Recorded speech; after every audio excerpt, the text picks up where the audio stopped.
여러분 안녕하세요. 동대문 진로직업 체험지원센터 와락입니다.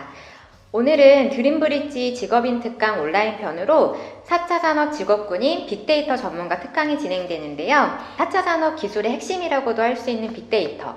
직업으로는 조금 생소한 분야라서 모두 궁금한 게 많은 것 같습니다. 그래서 오늘 특강을 통해서 강사님과 함께 빅데이터 전문가라는 직업은 어떤 직업인지, 그리고 빅데이터 기반으로 미래에는 어떤 직업들의 변화가 생기는지 알아보도록 하겠습니다. 자, 그럼 강의 시작하도록 하겠습니다.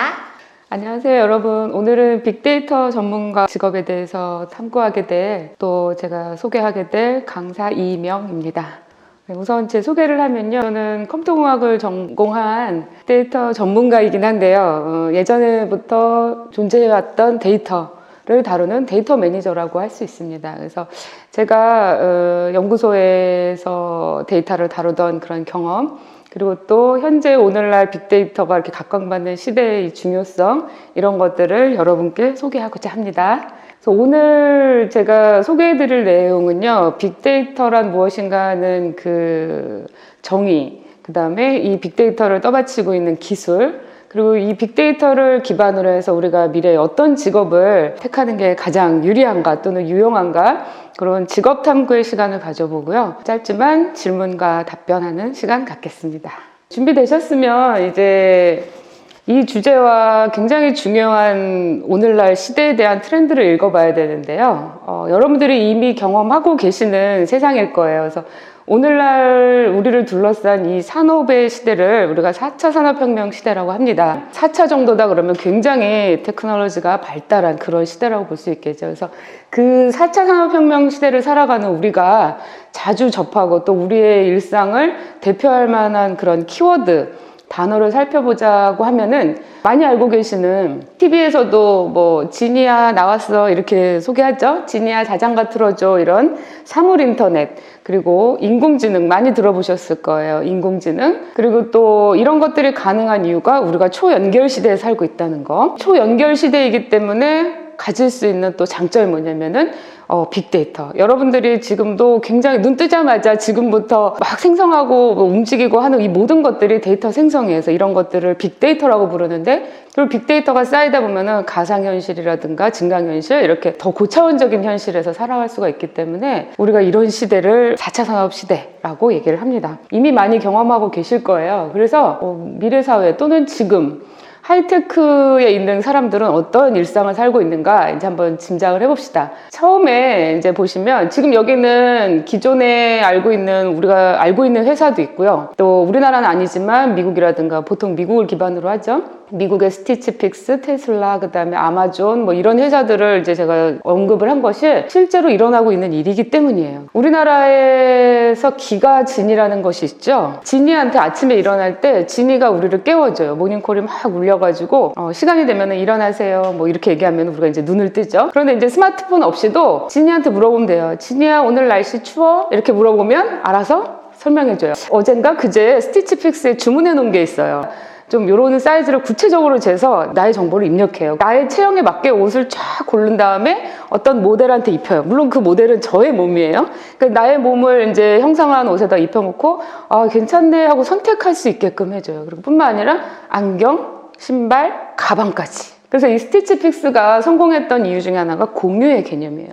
나는 이 옷과 가방과 이렇게 풀세트 된 거를 일주일만 사용하는 사용료를 내는 거예요.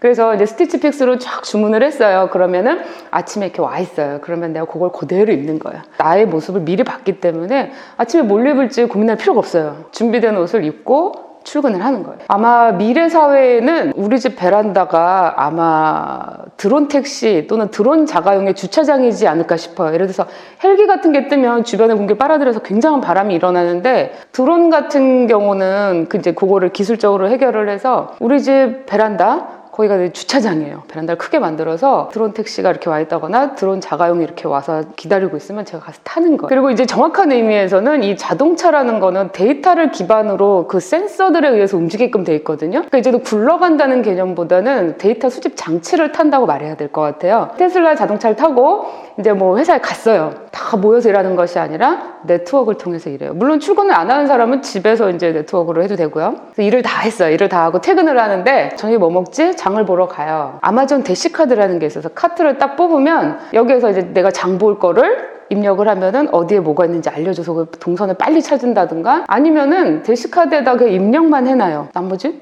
집으로 오게끔. 집에 왔어요. 집에 왔더니 저녁 먹고 할 일이 없어요. 그러면 이제 영화나 볼까? 넷플릭스에 접속해서 영화를 보는 거예요. 갑자기 생각났어요. 내일 뭐가 필요한데 내가 주문을 안 했네? 안 사놨네? 내가 스마트폰을 들고 이렇게 하는 시대는 현재죠. 근데 이제 뭐 미래 사회에는 스마트폰 없이도 주문이 가능해요. 이미 지금 알렉사는 서비스를 하고 있는데 내일 신비 아파트 2권 주문해줘. 그러면은 알아서. 결제도 하지 않아요. 얘가 알아서 얼마라고 알려주고 자동 결제까지 되는 거예요. 그러니까 이제는 스마트폰을 들고 막 손가락으로 클릭해서 이런 시대가 아니라 제로 쇼핑, 제로 클릭 쇼핑이라는 시대로 가는 거예요. 이게 먼 미래의 일이 아니라 지금 현재도 일어나고 있다는 일입니다. 미래 사회는 이렇게 되는데 그럼 이것들이 가능하게 된 그 기술적인 원천은 뭘까? 라는 게 오늘의 주제가 되겠습니다. 그게 바로 빅데이터예요. 아시겠지만 여러분이 지금 눈 뜨고 일어나서 사회생활을 하고 집에 들어와 눈 감고 잘 때까지의 모든 행위가 다 빅데이터를 생성하는 행위였어요. 그리고 또 이 빅데이터를 내가 수요를 했고 이거를 소비했던 행위들이었어요. 그 대단하죠. 여러분들이 편의점에서 물을 하나 사 먹는다거나 이것도 다 빅데이터 생성이에요. 이미 여러분이 편의점에서 물을 하나 사는 순간 이거를 그 편의점 주인이 바코드 리더로 찍는 순간 생수를 파는 회사는 몇 날 며칠 몇 시에 어떤 기온에 어떤 날씨에 어느 지역에서 어떤 대상자가 물을 얼마큼 샀다라는 정보를 다 알고 있어요. 그래서 여름 같은 경우에는 이제 많이 공급을 해놓고 겨울 같은 경우는 뭐 적게 공급 이런 식으로 계획을 할 수가 있겠죠. 그래서 빅데이터라는 것이 바로 이런 건데 빅데이터 환경에서 생성되는 방대한 데이터. 여러분들이 현금을 주고 사거나 이런 거는 이제 빅데이터가 될 수가 없죠. 온라인상에서 반드시 이루어져야 되는데 기존의 방법이나 도구로는 수집과 저장과 분석, 처리가 어려운 데이터예요. 그러다 보니까 여기서 생성되는 기술적인 직업도 굉장히 많이 탄생하겠죠. 예전에도 빅데이터라는 거는 있었기 때문에 예전에 말 그대로 데이터라는 건 정말 큰 데이터. 그래서 슈퍼컴퓨터도 필요하고 대용량 저장 장치도 필요하고 초고속 대용량 그 네트워크도 필요하고 여러 가지가 필요했어요. 그리고 각각 분야마다 다 전문가가 있었어요. 슈퍼컴 전문가, 그다음에 스토리지 전문가, 네트워크 전문가 이런 게 있었지만 지금은 물론 이런 빅데이터도 다루지만 여러분이 눈 뜨고 잠들 때까지 일어나는 이 모든 데이터를 수집 관리한다는 거는 굉장히 작은 데이터가 굉장히 많다는 거예요. 그죠? 그리고 또 여러분들 누구나 다 갖고 있는 스마트폰 이걸 통해서 디지털이 왔다 갔다 하기 때문에 이런 데이터가 우리가 인구가 뭐 5천만 정도 되잖아요. 5천만이 스마트폰 한 대를 가지고 하루를 살아간다 그러면 그 데이터가 엄청나죠. 원래 빅데이터는 뭐 1테라 이상의 데이터를 뭐 빅데이터라고 한다라고 했지만 이미 그 정의도 과거의 것이 되었어요. 스마트폰 2개 있는 사람도 있고 스마트폰만 있나요? 뭐 태블릿도 있고 많잖아요. 그죠? 이런 걸 다 따져봤을 때 굉장히 많은 데이터가 생성되는데 그런 것이 빅데이터고 이 빅데이터라는 거는 기존의 장치라든가 장비로는 처리할 수 없는 거라는 거예요. 그래서 새로운 기술과 뭐 전문가가 필요로 한데 이때 생겨난 것이 빅데이터 전문가라고 할 수 있습니다. 빅데이터 전문가라는 것은 물론 데이터를 다루는 기술적인 그 전문가이기도 해요. 그렇지만 그 기술적인 걸 가지고 무엇을 할 거냐 보면은 빅데이터 전문가는 그 데이터를 가지고 사람들의 행동 패턴 또는 시장을 예측해서 경제적인 이득을 만들어내는 사람 그리고 또는 그 데이터 속에 함축되고 있는 사회적인 의미 이런 것들이 어떤 의미를 가지고 우리의 생활에 인류에 도움이 되는 것인가 하는 인사이트를 도출하는 것도 빅데이터의 전문가입니다. 그런 데이터를 통해서 정말 가치가 있는 부가가치를 창출하는 데이터 분석 이걸 하는 사람이 빅데이터 전문가고요. 그렇기 때문에 빅데이터 전문가가 가지고 있어야 되는 뭐 능력이라고 그러면은 다양한 데이터를 수집할 수 있는 능력 그리고 수집된 데이터를 기계를 통해서 또는 컴퓨터겠죠. 컴퓨터를 통해서 처리를 하는 그 기술 이걸 가진 사람을 빅데이터 전문가라고 합니다. 그래서 여러분 눈치채셨겠지만 빅데이터를 다루는 사람들은 데이터 자체를 수집하고 분석하고 이제 공급하는 이런 기술적인 전문가와 이렇게 나온 빅데이터를 나의 상황에 맞게 활용할 수 있는 빅데이터 다루는 사람들로 나눌 수가 있어요. 이거 예를 들면은 이제 그거를 빅데이터 생태계라고 하는데 수요자이고 공급자이고 유통자라고 말할 수가 있겠죠. 그래서 빅데이터 다루는 사람들은 뭐 딱히 없어요. 다 여러분들이라고 보시면 됩니다. 우리가 물건을 하나 사려고 할 때도 내가 이 물건을 살까 저 물건을 살까 컴퓨터가 막 사이트가 추천해 주는 것들이 있죠. 거기서 우리가 뭔가를 골라내는 것도 빅데이터 소비자이기 때문에 빅데이터를 다루는 사람들은 모든 인간이라고 할 수가 있어요.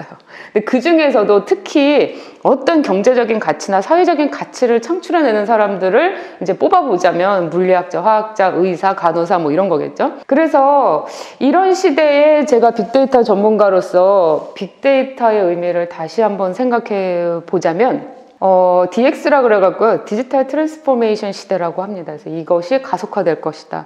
그리고 실제로 그렇게 된 것이 코로나 사태예요. 코로나 사태 이후에 촉발됐다고 보는데 굉장히 빨라졌어요. 우리가 사회 현상을 어떤 시기적으로 얼마큼 바뀌고 이런 것들을 이제 여러분들이 대학교에 가거나 대학원에 가면은 분석해서 논문 쓰고 이제 사회 현상을 규정하고 이럴 텐데요. 이 1년 안에 굉장히 많은 변화가 생겨서 이걸 따라갈 수가 없을 정도로. 그래서 디지털 그 가속화 속도는 굉장히 빨라졌습니다. 그래서 여러분 기계에 디지털 트랜스포메이션을 준비하는 기계가 여러분 하나 이상은 다 있을 거예요. 일단 스마트폰 있을 것이고요. 그죠? 그 다음에 여러분들이 사용하는 그 데이터를 전송하는 장치가 있잖아요. 그죠? 인터넷 설치했을 거 아니에요. 그죠? 그런 것들. 그 다음에 컴퓨터 있을 거고. 그래서 굉장히 빨라졌고, 예전에는 한 집에 컴퓨터 하나밖에 없었어요. 그것도 없는 집이 많았어요. 그러면서 집에 컴퓨터 한 대씩 있더니 이제는 학생 하나당 컴퓨터가 하나씩 있고 아빠도 있고 엄마도 있고 동생도 있고 나도 있고 뭐 이런 시대가 되더니 이제는 스마트폰이 다 갖고 있는 이런 시대가 됐고, 이 데이터 성격의 데이터를 소비하고 사용하고 또는 이걸 만들고 유통하는 생태계가 구축이 되었다라고 봅니다. 그래서 데이터 생태계가 뭐냐라고 얘기한다면은 대량의 데이터가 쉽고 자유롭게 멀리 퍼지는 환경에서 또는 시장, 정부 이런 데서 AI 기술이나 이런 것과 접목돼서 확산되는 이런 시스템을 생태계라고 합니다. 그런 것처럼 데이터도 이런 생태계, 즉 시스템을 가지고서 움직이게 되는데요. 이 중에 하나의 구성 요소라도 없으면 이게 안 된다는 거예요. 우리 집에 기계가 다 있는데 인터넷이 안 돼. 안 되는 거죠. 재밌는 얘기로 인간이 알파고를 이기는 방법 한 가지가 있어요. 그게 뭘까요? 코드를 빼버린다. 코드를 빼면 우리가 이길 수 있어요. 이런 식으로 데이터 생태계는 그렇게 굉장히 긴밀하게 연결돼 있다는 거고요.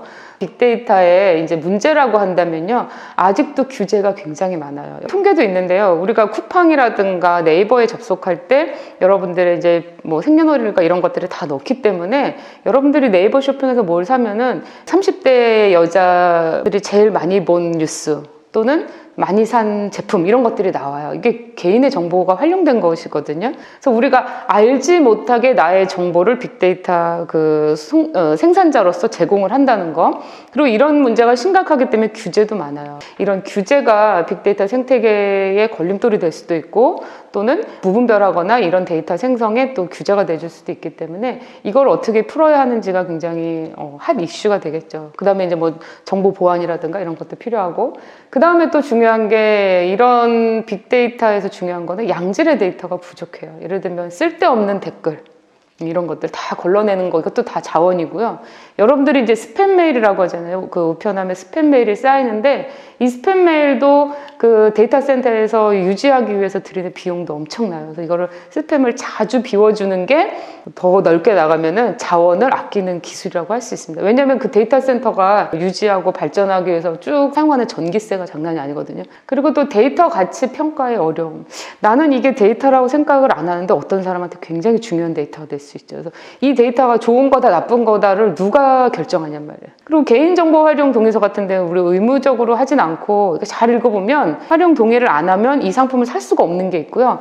동의 안 해도 살 수 있는 게 있어요. 그래서 여러분들이 데이터, 나의 개인정보가 가치가 있나 없나 이런 것들은 내 데이터를 소비하는 소비자 입장에서 이제 바라보고 이제 선택하게 되게 돼요. 그래서 데이터 가치 평가에 어려움이 있고, 또 이렇게 데이터가 우후죽순으로 막 그러니까 일상생활에서 엄청나게 생겨나는데 이거를 잘 조합해서 어디다 활용할 것인가를 연구하는 거, 이것도 굉장히 중요하겠죠. 여기서 말씀드린 이 문제라고 하는 거, 빅데이터가 가지는 문제 또는 빅데이터 생태계가 가지고 있는 문제들을 풀어나가는 것이 아마 여러분들의 미래 직업이 되실 수 있을 겁니다. 네, 그래서 미래 직업에 대해서 빅데이터 연결을 생각해 봤더니요, 한마디로 얘기하면은 여러분들이 지금 전통적으로 좋은 직업이라고 알고 있는 직업들 있죠. 그런 것들이 미래 직업으로서는 제로일 수 있어요. 무슨 영화였죠? 그 에어리언 시리즈의 제일 마지막 거기 보면은 의사가 없이도 수술을 하죠. 자기가 수술대에 올라가가지고 그죠? 뭐 이런 걸 보면은 여러분들이 지금 전통적으로 알고 있는 아주 좋은 직업이라고 하는 것들이 아마 제가 볼 때는 10년, 20년이라고 봅니다. 유례 없이 없어질 거예요. 다행히도 여기 보시면 1995년에 굉장히 일찍 예견을 한 거죠. 제레미 리프킨이라고 미래학자, 미국의 미래학자인데요. 굉장히 유명하신 분이 노동의 종말, 이분이 종말 시리즈를 많이 쓰셨어요. 근데 종말 시리즈 중에 이제 노동의 종말, 인간이 노동하는 시대가 없어질 거라는 거예요. 그래서 앞으로 40년 동안은 유례 없는 대고용의 시대가 올 것이라고 했어요. 그러니까 40년, 1995년은 40년이라고 그랬으니까 2035년이에요. 2035년까지는 굉장히 일자리가 많이 일어날 거라고 그랬어요. 근데 여기서 40년이라고 했기 때문에 제가 볼 때는 20년이라고 봅니다. 왜냐면 자르고, 왜냐면 너무 빨리 변했기 때문에. 그래서 유례 없는 대고용의 시대가 오는데 어떤 시대, 어떤 일자리가 오냐면요. 스마트 인프라를 구축하기 위한 일자리만 있다는 거예요. 스마트 인프라가 그럼 뭐냐? 우리가 아까 얘기했던 이 빅데이터 생태계 있죠? 이 스마트한 기기로부터 출발하는 데이터 기반의 이런 세상, 이것들을 만들려면 여러분 집에 인터넷 다 깔려 있어야 되고요. 핸드폰 다 있어야 되고, 핸드폰 없으면 알렉사라든가 기가지니 같은 거 스피커 있어야 되고, 이런 것들을 집집마다 다 놓으려면 이걸 놔주는 사람들이 필요하잖아요. 그죠? 지금은 아파트에 이사 가면 제일 먼저 하는 게 뭐예요? 인터넷 전화해가지고 인터넷 기사님 오시라고 그래갖고 인터넷 설치해달라고 그러고, 그러죠? 정수기 설치해놓고 사람이 살 수 있게끔 해놓잖아요. 그런데 이제는 아파트를 지을 때 이미 인터넷은 기본적으로 깔려 있는 거예요. 그래서 그런 식의 일자리는 굉장히 많이 늘어나지만 나머지 일자리는 없어진다는 거예요. 2035년 이후에는 그럼 어떤 일자리만 남을 것이냐? 그때 제레미 리프킨은 비영리적인 일자리만 남아서 인간은 창의적인 일만 하게 될 것이다 라고 했어요. 그게 뭐냐? 그게 뭐냐고 이제 물어보면은 지금 아직 제가 미래를 예측할 수는 없어요. 어떤 게 비영리적인지도 모르겠고, 그런데 지금 당장 이 스마트 시대에 이제 살아갈 때 기계가 대신할 수 없는 일은 인간이 해야 된다는 거예요. 그게 뭘까요? 예를 들면 돌봄. 영유아를 본다거나 나이 많고 아프신 분들을 돌본다거나, 물론 그 로봇이라든가 인공지능이 나이 드신 분 돌봐줄 수 있어요. 밥 갖다 주고 혈당 체크하고 주사 놔주고 이런 거 해줄 수 있지만 아기를 안아주고 쓰다듬어 주고, 아기들은 피부가 뇌라고 해서 이렇게 많이 만져줘야 뇌가 발달한다고 하는데 그 로봇이 와가지고 그냥 만져준다고 해보세요. 그런 거는 조금 상상하기 어렵죠. 그래서 이런 창의적인 일, 아기를 돌본다든가 뭐 이런 것들을 위해서 이제 인간의 일자리가 남아있을 거라고 얘기했고요. 그렇게 되면 진짜 인간이 할 수 있는 직업은 많이 없어지겠구나 두려워하실 것 같아요. 그런데 이보다 더 오래전에 1995년보다 더 오래전인 1931년에 존 케인즈, 이 사람은 경제학자인데요. 뭐라고 얘기했냐면은 기술의 시대가 도래할 것이다 라고 했어요. 정말 기술의 시대가 됐잖아요. 그죠? 기술로 인한 시대가 올 거라고는 했는데 그렇다고 해서 실업을 두려워하지 말아라 그랬어요. 그렇다고 해서 인간이 하는 일이 없어지는 건 아니다. 왜냐면 인간은 지금 존재해 왔잖아요. 그죠? 그리고 인간은 다음 단계의 일을 할 거라 그랬는데 진짜 그런 시대가 됐어요. 1930년대에 있었던 직업이 없어지고 오퍼레이터라든가 뭐 타이프리스트라든가 이런 건 다 없어졌잖아요. 그죠? 그렇지만 인간은 다음 단계의 일을 했죠. 그래서 이렇게 미래 직업에 대해서 유명한 세계의 석학들이 예언이라기보다 예견을 했는데 거의 맞아 떨어졌고, 우리는 이 말을 참고할 필요가 있습니다. 그래서 그렇게 시대가 바뀐 것처럼 앞으로의 시대는 디지털을 기반으로 해서 굉장히 더 첨단된 인력과 시간과 노동을 획기적으로 줄이는 직업들이 이제 남아 있을 거예요. 그래서 우리는 이제 빅데이터 미래 직업이라고 해서 직업을 선택할 때 이런 것들을 염두에 두셔야 돼요. 그러니까 제조를 해도 이런 빅데이터가 필요하다는 거예요. 전 세계의 예측, 인구 수, 그 사람들의 교육 수준, 컴퓨터 활용의 시간 이런 것들을 다 분석해서 내년에는 컴퓨터가 몇 대가 팔릴 것이다를 예측을 해요. 그래서 반도체 메모리도 몇 개를 만들자라고 예측을 하는데 이런 것도 빅데이터 관련된 제조업이 되겠고요. 뭐 많죠. 그 다음에 요새 많이 뜨는 직업이 뭐냐면은요. GS 리테일이 지금 많이 시작하고 있는데 빅데이터와 리테일 합쳐진 거예요. 그래가지고 쇼핑이라는 게 아까 그 스티치 픽스처럼 그냥 온라인 가게를 차려놓고 손님이 오는 게 아니라 온라인을 통해서 공격적으로 디지털 마케팅을 해서 쇼핑을 볼 수 있도록. 그리고 이제 쇼핑을 할 때에도 예전에는 가서 보고 만져보고 이게 아니라 여러 개의 트렌드를 쫙 해서 예측을 가능하게, 이 소비자는 이런 걸 좋아하더라. 그 다음에 제가 쿠팡에서 뭘 주문할 때도 이렇게 딱 들어가 보면요, 이명님 냉장고 채울 시간이 됐습니다, 뭐 이런 냉장고 채우실 때가 됐다 그러면서 제가 예전에 샀던 물건들을 쫙 추천해줘요. 그럼 사실 샀던 거를 맨날 사기 때문에, 왜냐면 계란, 우유, 뭐 시금치 이런 거잖아요. 이런 건 맨날 사기 때문에 그냥 또, 그 다음에 내가 맨날 사는 건데, 요날 이상하게 세일을 해가지고 상추가 요새 비싸갖고 막 2,500원 이랬는데, 이번 세일해갖고 1,200원이라고 딱 알려줘요. 그런 거 사게 되죠? 그러니까 이런 식으로 빅데이터와 리테일을 이제 합쳐진 것도 많이 있고요. 교육 예술도 마찬가지예요. 이런 식으로 생각하다 보면은 빅데이터와 관련된 미래 직업이 엄청나게 또 많아요. 여기 보시면 전통적으로 여러분들이 알고 있는 좋은 직업이 별로 없어요. 의사, 판사, 변호사, 그죠? 이런 직업 어른들이 되게 좋은 직업이라고 했죠. 교사, 그죠?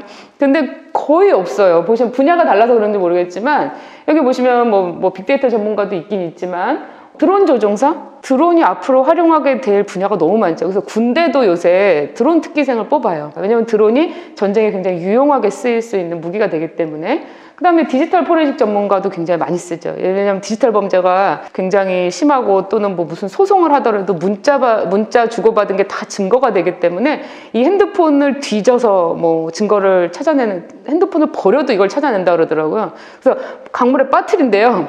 그러면 그 강물에 빠뜨려도 삼성 거 같은 경우에는 방수가 돼 있기 때문에 드론이나 뭐 이런 탐지기를 추적하면 어디에 빠진지 안 돼.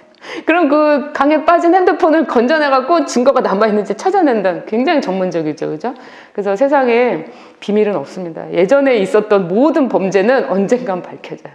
그래서 이제는 미제 사건이 거의 없어진다고 하더라고요. 그래서 요새 재밌는 게, 과거에 학폭을 했다든가 이런 사람들이 지금 증거가 없거나 공소시효가 만료돼서 처벌 못 받는다는데 증거는 남아있대요. 왜냐면 그때 찍었던 사진, 문자 이런 것들은 포렌식으로 다 나오는데, 이제 공소시효 때문에 처벌을 못하는 거지 기술적으로 이거를 못하는 건 아니라고 하더라고요. 그래서 여러분들이 지금 앞으로 살아가실 때 저도 중요하게 생각하는 건데요, 세상에 비밀은 없다예요. 지금 내가 하고 있는 걸 결국 다 알고 있어요, 모든 사람들이. 그래서 그렇게 생각하시면 되고, 또 재밌는 게 뭐냐면 여기 보시면 건축가도 미래 직업인가요? 직업일 수 있어요. 왜냐면은 여러분들 느끼셨지만 이번에 코로나 사태 때 이 송파 구치소에서 확진자 엄청나게 나왔죠.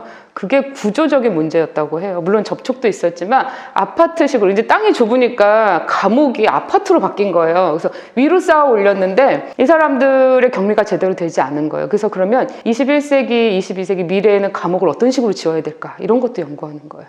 옛날에는 원형으로 해서 첨탑에 한상한 감시자를 두고 감시자가 위에서 이렇게 다 내려다볼 수 있도록 이렇게 감옥을 지었는데, 앞으로는 감옥을 지을 때도, 그리고 감옥 안에 빅데이터 센서들이 다 숨어 있어가지고 이 재소자가 뭘 하고 있는지, 전기를 쓰고 있는지, 아니면 화장실을 갔는지, 뭐 10초 이상 움직임이 감지가 안 되면 이 사람 탈출했나, 뭐 이런 것까지 체크한다고 합니다. 그래서 건축가도 그렇고요. 또 중요한 건 아파트 층간소음 심한데, 건축가들이 이제 이 빅데이터라든가 이런 첨단 기술과 접목을 해서 콘크리트를 보다 얇으면서도 층간소음을 줄이게 이렇게 해서 아파트를 쌓으면 15층 높이였던 아파트가 28층까지 올라간다든가. 왜냐면 이 두께가 줄어드니까요. 그러면서도 효율은 훨씬 좋게 돼요. 또 효율이 좋다는 거는 난방비가 적기 때문에 이런 것도 미래 직업에 굉장히 좋은 그런 케이스죠. 그래서 건축은 옛날 거 아닌가라고 저렇게 처음에 생각했는데, 이렇게 관련 자료를 읽어보면 건축 분야에서 굉장히 이 4차 산업혁명 기술이 많이 활용이 될 거라고 예상을 하고 있습니다. 그 다음에 이제 뭐 홀로그램 전문가 이런 것도 되게 유명하죠. 가상현실 전문가는 지금도 많이 뜨는 직업인데요. 이 홀로그램 같은 경우에는 아까 그 스티치픽스도 핸드폰으로 지금 하고 있지만, 나중에는 뭐 스마트 기기 알렉사 앞에서 내가 한 바퀴 돌아요. 그러면 나의 체형을 이미 쫙 3D로 뽑아서 전송하는 거예요. 그러면 나의 체형에 정말 잘 맞는 옷을 또 다시 추천해주고. 그래서 홀로그램 전문가 굉장히 중요하고 많이 뜨는 직업이에요. 그 다음에 또 중요한 게 뭐냐면은 미생물 환경공학자. 옛날에도 바이오가 뜨기 전에 환경공학도 많이 떴었어요. 그러니까 IT 다음에 BT 다음에 환경공학이었어요. 이렇게 트렌드가 막 옮겨갔었는데, 이 미생물 환경공학자가 다시 뜨는 이유가 이 재생에너지와 지구 환경 오염 이런 것들을 어떻게 처리할 것인가. 이거를 빅데이터 관점에서, 그러니까 태양계가 지구를 쫙 비춰서 태양열을 이용하기가 힘들어요. 그러니까 실내에다가 태양을 만드는 거야. 플라즈마를 이용해서 태양을 실내에 갖고 와요. 그러면은 우리 집 곳곳에 태양열이 비춰지는 거예요. 그러면 에너지가 굉장히 효율적으로 바뀌겠죠. 그래서 이제 여러분들이 이제 빅데이터 전문가가 되신다고 한다면 자신의 성향이라든가 이런 것들을 파악해서 내가 빅데이터 수집가가 될 것이냐, 아니면 유통과 생산을 맡을 것이냐, 아니면 공급해서 소비하는 그런 부가가치를 창출하는 비즈니스 사업가가 될 것이냐, 이런 것들을 고려해서 정하셔야 될 것 같고요. 데이터 분석도 필요로 하지만 이런 것들을 가지고 가설과 모형, 결과 이런 것들을 예측하는 분석사, 공학을 전공한다 그러면은 이 데이터 분석 또는 설계, 수집 이런 거에 관련된 컴퓨터 활용 능력 이런 것들을 연구하실 필요가 있고, 그래서 이제 여러분들이 4차 산업혁명 시대를 살아가는 데 있어서 어떤 것에 흥미를 가지고 또 내가 이것을 직업으로 삼고 이런 것들을 뭐 고민하신다면은 지금 제가 소개해드린 이 4차 산업혁명 시대의 라이프 스타일 이런 것들을 좀 염두에 두시고 우리 주변의 기술들이 어디까지 발전하고 있는지 이런 것들을 염두에 두신 다음에 여기에서 좀 더 나은 건 무엇일까 하는 창의력, 그 다음에 이 모든 것들은 인간을 바탕으로 하기 때문에 또 휴머니즘 이런 마인드, 근데 여기다 이제 기술적인 거기 때문에 꼭 필요한 것은 공학적인 마인드예요. 그러니까 논리적인 분석력이라든가 그 다음에 기계와 기술에 굉장히 친화적인 흥미가 있어야 돼서 나는 기계는 정말 싫어 이렇게 말한다면은 사실 그거는 좀 어렵죠. 그래서 어떤 기계든 또는 이런 기계라고 여러분들이 인식하실 필요도 없을 거예요. 아마 스마트폰을 기계라고 생각하시는 분은 없을 거예요. 그죠? 이렇게 굉장히 친화적인 그런 관심과 흥미를 가지고 공부를 하시면 좋을 것 같습니다. 그래서 오늘 여기까지 제가 강의를 했고요. 들어주셔서 감사합니다. 마치겠습니다. 강사님께서는 이 빅데이터 전문가라는 직업을 선택하게 되신 계기가 있으실까요? 저는 제가 학교 다니던 시절에 사실 빅데이터 전문가가 없었기 때문에 저는 그냥 입시에 따라서 컴퓨터공학과를 가게 됐고요. 컴퓨터를 다루다 보니까 이제 데이터를 당연히 다루게 됐고, 그리고 제가 다루던 데이터가 굉장히 양이 컸어요. 그래서 이게 뭐 빅데이터라고 생각을 못 했는데 이제 시대를 이제 타다 보니까 빅데이터가 이렇게 유망한 직업이 되리라고는 생각을 못했죠. 그래서 저는 원래 굉장히 큰 덩어리의 데이터를 다루던 사람이었는데 슈퍼컴퓨터에서 다루는, 그런데 지금은 이제 작지만 굉장히 많은 데이터를 다루는 빅데이터 전문가가 된 거죠. 그래서 직업도 내가 평생 이것만 해야지가 사실 어려운 시대잖아요. 근데 저 같은 경우도 이 기술적인 트렌드를 따라가다 보니까 이제 빅데이터 전문가가 됐다고 볼 수 있습니다. 그리고 한 가지 궁금한 점은 이제 빅데이터라는 이 데이터를 꼭 전문가만 이렇게 데이터 정보를 볼 수 있는 건가요? 아니요, 그렇지는 않아요. 나를 연구하는 가장 좋은 데이터로도 쓸 수도 있고요. 분석은 누구나 할 수 있다라고 말씀을 드리는데 이제 기업에서 어떤 경제적 가치를 위해서 분석을 하려고 한다고 하면은 기술적인 장비 또는 기술적인 분석가들이 필요로 하겠죠. 그래서 데이터의 목적에 따라서 이것을 분석하는 능력과 효용 이런 것들이 다 달라지기 때문에 이걸 누구나 할 수는 있지만 뭐 필요한 사람만 하겠죠. 특정한 목적에 따라서 다루게 된다면은 특정한 전문가만 다룰 수 있겠죠. 네, 감사합니다. 그 다음으로는 이제 앞전 강의 때 빅데이터를 통한 미래 직업을 좀 예측을 해주셨는데요. 네. 이제 이 데이터만 있다면 이제 직업뿐만 아니라 어떤 다양한 분야들도 예측이 좀 가능한가요? 네, 저는 그렇다고 봅니다. 예를 들면 뭐 이제 우리가 지구의 자원이 굉장히 한정적이잖아요. 이제 그 땅 속에 자원이 다 고갈됐으니까 더 깊이 들어가야 된단 말이에요. 그러면 더 많은 지진파를 내려보낼 텐데 그러기에는 시간과 비용과 기술이 굉장히 많이 들어요. 그렇게 되면은 우리가 이제 더 많은 데이터를 얻기 위해서 다른 방식으로 접근을 해야 되겠죠. 그래서 데이터가 만약에 땅속에 어떤 자원이 있을 거다라는 데이터, 지구에 대한 데이터가 많이 쌓인다면은 우리는 좀 더 깊은 곳에서 자원을 활용할 수 있겠죠. 그런 측면으로 본다면은 데이터만 있으면 이제는 모든 게 다. 뭐 심리도 데이터를 가지고 분석을 하는데 그 외에 보이지 않는 것도 분석을 해내는데 보이는 거로 분석하는 건 더 쉽지 않을까 생각이 됩니다. 그래서 데이터가 중요하고 이제는 데이터를 가진 나라와 못 가진 나라, 데이터 강국이라고 하잖아요. 이런 시대가 됐기 때문에 데이터만 있으면 모든 게 예측 가능하다라는 전제로 생겨난 말이라고 봅니다. 정부에서 어떤 정책이나 이런 것들을 집행하기 위해서 국민들로부터 이렇게 수집한 데이터는 공적 데이터예요. 그래서 그리고 기업들이 어떤 상업적인 목적을 가지고 수집한 데이터는 이제 그런 뭐 이윤을 창출하기 위한 그런 경제성 있는 데이터라고 하고요. 그래서 개인적인 데이터도 많이 있잖아요. 그래서 네. 데이터가 있으면 모든 게 예측 가능하고 그것이 경쟁력이고 이제는 파워, 힘이다라고 네. 할 수 있겠습니다. 그 빅데이터 전문가가 되기 위한 학생들이 좀 준비 과정이 궁금할 것 같아요. 그래서 빅데이터 전문가가 되려면 어떤 필요 역량이 필요한지. 네. 이제 빅데이터 전문가가 되기 위해서는 예전에는 이제 그런 집념 네. 또는 끈기 이런 게 중요하다면 지금은 굉장히 기술적인 것들이 중요하기 때문에 기술 친화적인 마인드, 좀 더 어렵게 얘기하면 공학적 마인드라 그러죠. 그래서 논리적 분석력도 필요하고 기술, 기계 친화적인 마인드가 있어야 됩니다. 그래서 나는 뭐 기계랑 별로 안 친하다, 난 스마트폰하고 별로 안 친하다 이러면 사실 어렵겠고요. 그리고 모든 데이터가 이제 인간과 인간의 삶과 연결이 되기 때문에 나머지는 기계가 담당하는 시대가 되기 때문에 그 인간에 대한 애정, 즉 휴머니즘 이런 것들이 필요하고 같은 데이터를 보더라도 이 데이터가 가치가 있을 거다 없을 것이다 또는 이렇게 가치 있는 걸 만들자라고 하는 창의력 이런 것들이 이제 오픈마인드라고 하죠. 이제 이런 것들이 굉장히 필요한 역량이라고 생각합니다. 그리고 나머지 이제 그런 전문가가 되기 위해서 기술적인 거 이런 것들은 뭐 관련 학과라든가 학원이라든가 이런 거 책을 통해서 배울 수도 있기 때문에 필요 역량 그러면 사실 그 마인드적인 게 네. 되게 중요하다고 봅니다. 아마 없을 것 같은데 빅데이터 관련 학과도 있나요?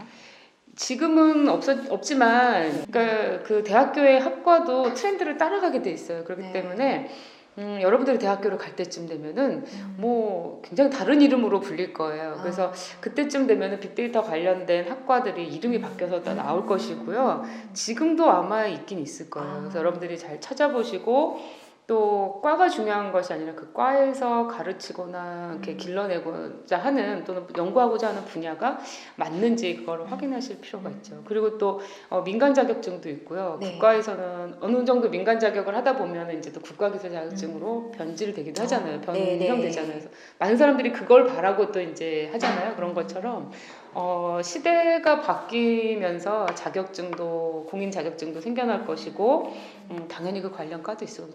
아직 내가 그런 과를 나오지 않았거나 뭐 또 그런 기술을 갖고 싶다 그러면 학원을 다니신다거나 해서 경력을 쌓으시는 것도 경험을 쌓으시는 것도 좋은 방법이라고 봅니다. 네. 네, 감사합니다.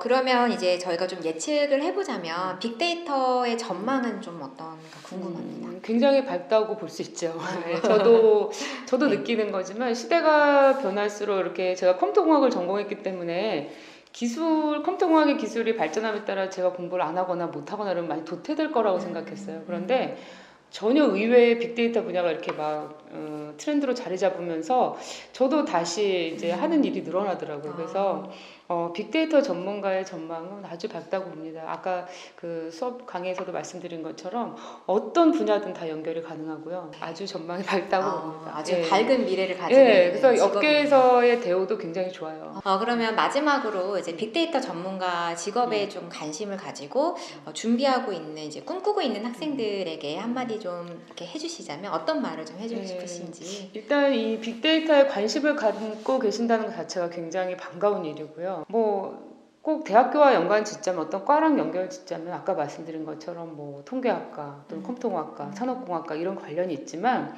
우리가 앞서 말씀드린 뭐 카카오라든가 네이버라든가 뭐 메이저 무슨 NC소프트라든가 이런 그 창업주들을 보면 관련이 전혀 없는 과를 전공하셨어요. 그래서 이제는 입시 시대가 아닌 여러분의 흥미와 적성 위주의 시대가 갈 거예요. 그렇기 때문에 빅데이터에 일찍이 관심을 가졌다면은 이 분야의 기술 트렌드를 관심 있게 보세요. 아까 제가 말씀드린 것처럼 4차 산업혁명 시대의 라이프 스타일이 쫙 있잖아요. 만약에 빅데이터를 전문가로서 꿈꾸고 계신 분들이 있다고 한다면 이 흐름을 놓치지 마시고 즐기세요. 즐기면서 여기에 필요한 기술은 뭘까? 그리고 또 지금 이 상황에서 이런 것들이 개선되면 되면 좋을 텐데 그럼 내가 이걸 다시 해볼까? 이렇게 아이디어를 더해서 앞으로는 창업이 굉장히 일반화되는 시대를 살아갈 거예요. 우리가 이제 회사에 취직해서 일한다기보다는 여러분들 중에 한 둘에 하나는 창업을 하시지 않을까 싶은데 이것도 이제 빅데이터의 통계에 의한 거긴